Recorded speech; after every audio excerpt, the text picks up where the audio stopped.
Hello and welcome to Fathers and Sons. I'm Andrew Rosario. We're here at Madison Square Garden where the New York Knicks are about to take on the Los Angeles Clippers. Two very interesting stories about tonight's game. First is the annual return of Jamal Crawford, who played 5 years with the New York Knicks. He comes off the bench, is very productive. We talked to Doc Rivers, Derek Fisher, and Jamal about his role on the team. And then the second most interesting story is the father-son combination of head coach Doc Rivers and his son Austin. We talked about their role coaching and playing on the same team.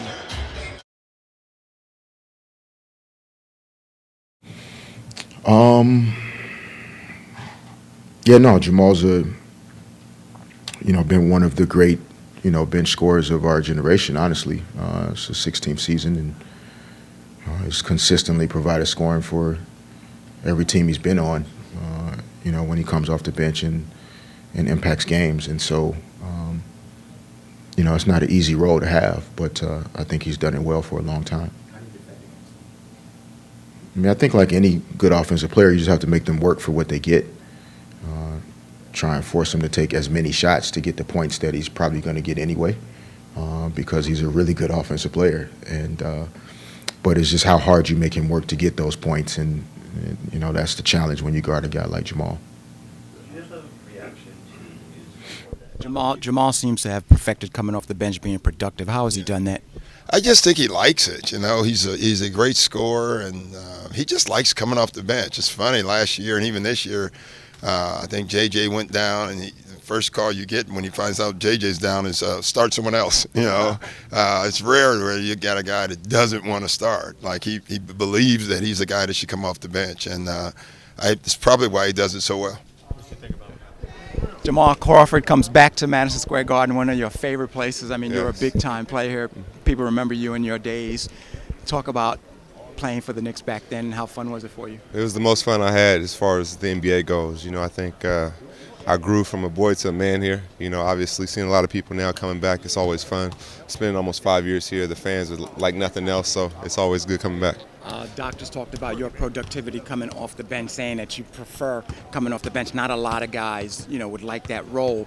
Why do you excel at coming off the bench the way you do? I think it's a credit to my teammates and the coaching staff put me in position, but I just know to be a really considered a winning team, you have to have balance. And I think you can't have all your best guys out there at one time, and I take pride in it. I try to lead the second unit, not just with scoring, but with leadership. And, it's not a knock on me trying to come off the bench. I think it's more of a team sport, and we got to have balance out there. The West is such a tough division with the number of teams that are up there. How are you guys going to be able to crack that and get, to the level? You got San Antonio, you got Golden State, but you guys have a squad here that can, compete for the championship. Well, the last two champions, we put out the playoffs with San Antonio and Golden State, so we feel like we're not far away. We just have to continue to tighten up loose ends, continue to get that chemistry, that camaraderie, continue to handle adversity, and I think we'll be all right. And with Blake coming back soon, hopefully that'll add to that. Yeah, oh yeah, definitely. Blake he's top shelf as far as players in the league. He's so unselfish, even though he's so good. We can't wait to get him back. We want him to be healthy, obviously, but his health is more important. But when we get him back, we'll really take off. Last question, if there's one thing you miss about New York and the fans, what would it be? Just the city itself. It's everything about it. The fans coming in here, playing every night, having celebrities be your fan while you're out there like you're on stage performing. Just the energy of the city. Great. All right. Great city. No problem. Good seeing you as well. Good luck.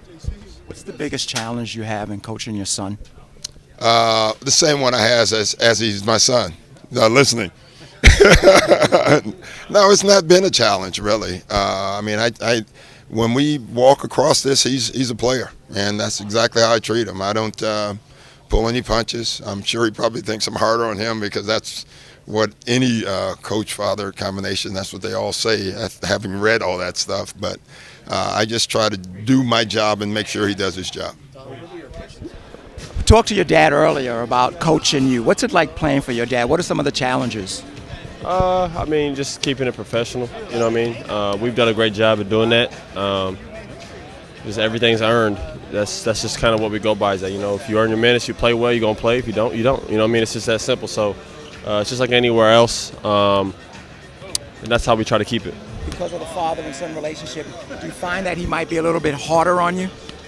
Yeah, sometimes, but it's only out of his best interest, so I don't take it personal. It's not like he's doing it to break me down. You know what I mean? You know it's your father. You know he's looking out for the best. So, you know, when he does, it's nothing personal. You just it just makes you stronger, and at the end of the day, it makes you better. He's getting on you to get you better. So he's on a lot of guys, so I can't really complain. So it's not too bad. Growing up, do you remember some of the toughest parts of him coaching you? He never coached me growing up. It's the first time I've ever worked with him ever. I'd never been coached by him in my life until I came here. So it was new for both of us. If there's one thing that you have learned being coached by him, what would that be?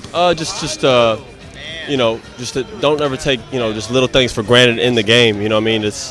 He always talks about one play could be the difference of you winning or losing, you know, especially in the playoffs. So there's times where you might be tired and you might not make the defense assignment you were supposed to because, you know, you're just taking a night off or a play off.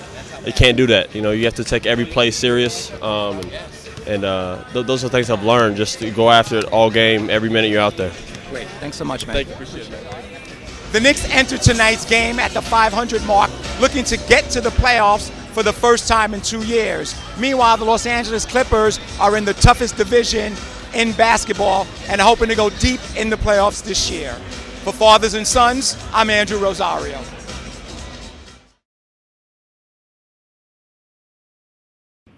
I love bball.com.